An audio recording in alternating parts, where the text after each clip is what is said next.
So yeah, this sucker has been up here for nearly 2 years now. It's my little design for IoT enclosure that can withstand the elements of the outside world, and it's been holding up rather good. I'll be disassembling it later to see if there's any damage on the inside, any moisture, any leaks, that kind of stuff. So yeah, we'll have fun with that. Today I finally took the IoT device I had outside and I'm going to dismantle it live now. So I got only one take really. This little device is the first prototype I've built, and that was about, what, more than 2 years ago, and it's been up there outdoors getting punished by all the elements. I'm kind of surprised that it actually survived and the electronics did not die or nothing got contaminated. I think I had what you call them, DHT11 here, which died unfortunately lately, and I've been told that's a quite normal thing. They tend to die after a prolonged period of time. It's a cheap sensor, obviously, and I wasn't sure which one should I put 2 years ago, and I went with that one. Not a good choice apparently. I should have went with the DHT22, I think. Oh, it's still nice and tight. Here we go. So first I'm opening this. You can see the sensor. I'll be replacing it, but the most interesting part is this gasket. Well, rubber ring, I guess, whatever you call them. And yeah, the inside is amazing to clean. Compare it to how it looks on the outside. It's a mess. It's dirty. It's got some dust and mud and cobweb. Everything. This glue survived as well. This is the Ethernet cable, the power over Ethernet, passive one, obviously. So as you can tell, this looks mint because this has been on the inside. And I even did a water crash test. Like I tried to drown it a bit with a water bottle when it was deployed outdoors. I will include the link somewhere up there if you just want to see the watering of it. But yeah, it looks really nice and clean on the inside. You can see it's rather super dirty. Now I will have to now detach the main bit, which is the electronics and the built-in passive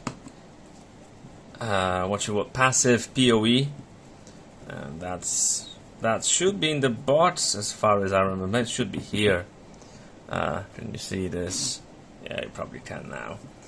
There are only few screws. Oh, nice.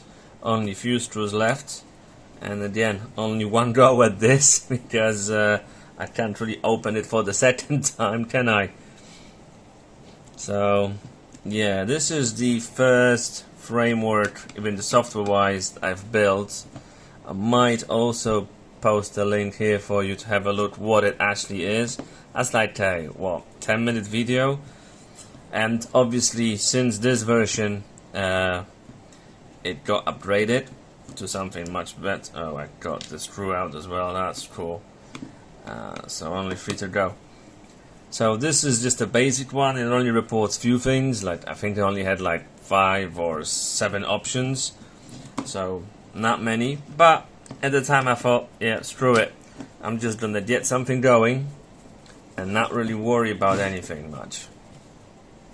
So yeah, that was the plan at the time, and I'm kind of impressed that it all managed rather well. Okay, last screw here, and then I can do it by hand, and let's see how the inside looks. And obviously all of them actually have a gasket here. Not sure if you can really tell, because this obviously slides in. I'll try to showcase that in a minute. I need to keep an eye on all of the screws so I don't lose them for further deployment. You know what? Let's take all of them out.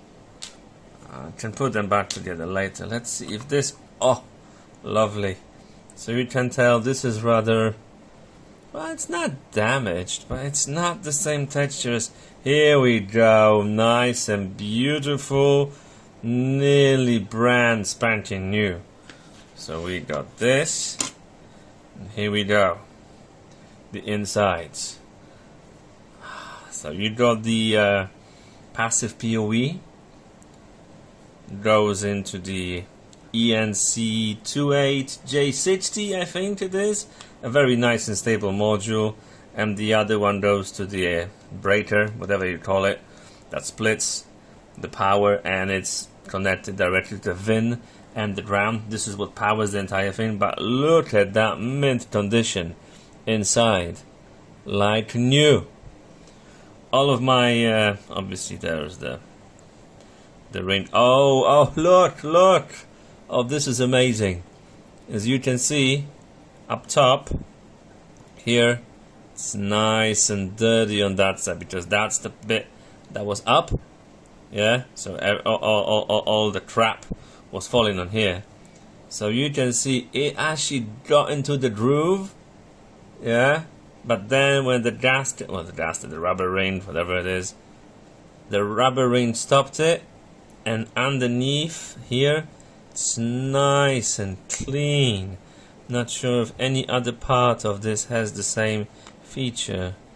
No, not here. Not here. No, it's just that.